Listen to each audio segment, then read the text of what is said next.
semble qu'il y a une question importante derrière la question de l'unité, c'est la question de notre positionnement.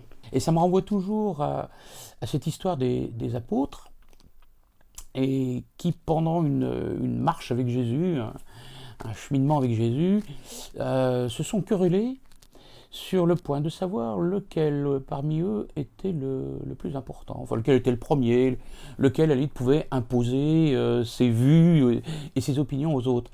Et le récit de l'Évangile dit que Jésus les regarde et leur pose la question: mais de quoi parliez-vous en chemin? Et là c'est silence. C'est silence. Et c'est là où Jésus va leur dire, dans le mouvement, mais que celui qui veut être le premier soit le dernier. Hein. Il prend l'exemple du serviteur. C'est pas toujours facile de se penser comme serviteur de l'autre. Je dirais que c'est même en mon humanité, ça m'est impossible.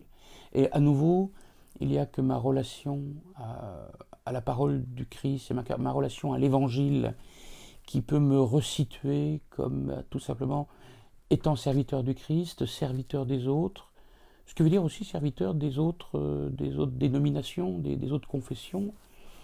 Enfin, ne jamais oublier le vieil adage. Moi, je suis très attaché. Les murs qui séparent les dénominations ne vont pas jusqu'au ciel. Il y a indiscutablement des débats théologiques, œcuméniques, à des hauts niveaux institutionnels qui sont nécessaires. Mais moi, je crois que l'œcuménisme passe toujours par la rencontre de l'autre qui est proche. La relation au prochain, ça c'est encourageant. C'est très encourageant.